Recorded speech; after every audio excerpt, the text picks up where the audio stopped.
Now let's go over a hammer-on and a pull-off and how to place them in songs. This will really help spice up your playing and kind of take it to that next level to make it sound more than just a regular old strumming beginners. When you add a hammer-on and pull-off,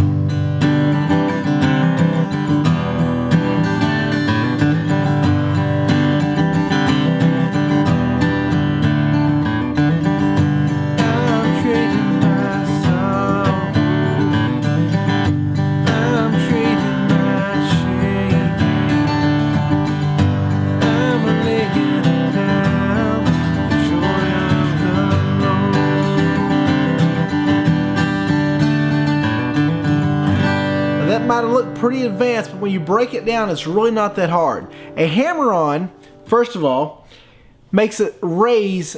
You raise the sound of a note. So let's say, for example, I'm playing the 5th string. A hammer-on makes 2 sounds after you hit the key hit the string once.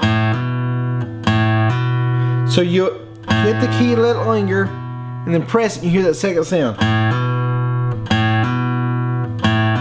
That's a hammer-on. You can do it any string.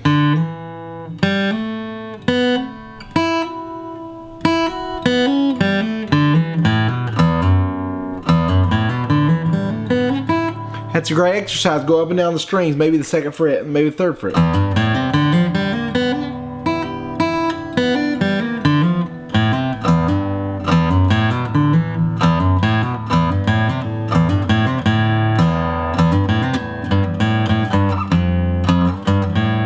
That's a hammer-on. A pull-off is you start out pressing the string and then it lowers because you remove your finger.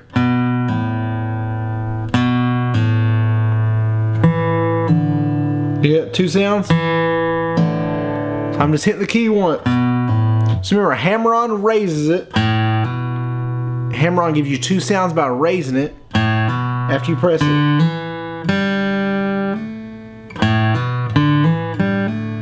And a pull-off lowers the sound.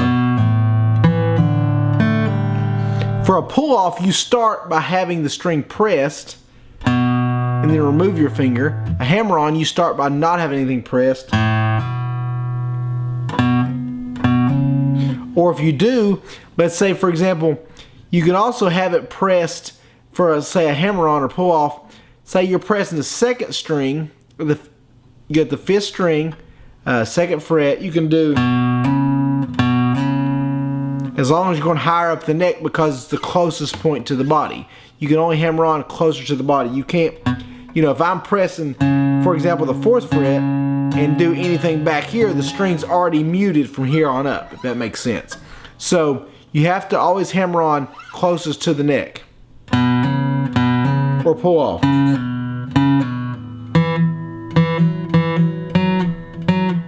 Now, to make that more practical, let's take the song Trading My Sorrows, how to add this in. Start out with G, C, E minor.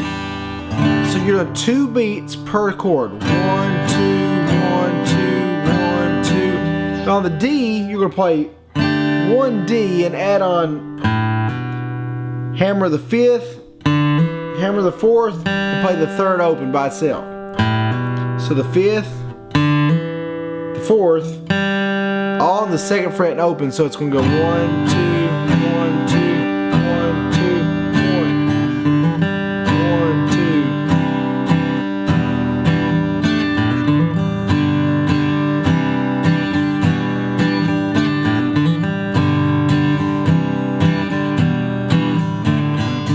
2. It's a great exercise.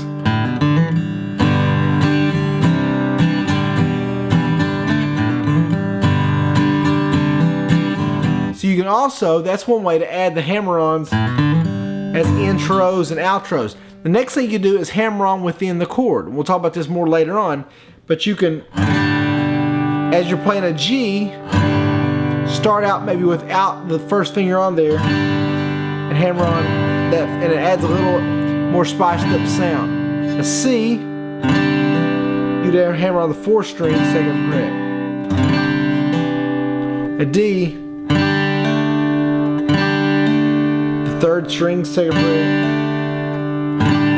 You can even hammer on 2 at a time, say the E minor. So with work on those 4 chords doing hammer-ons. With the G, the 5th string, 2nd fret, the C, the 4th string, 2nd fret, the D. You hear the 2 sounds.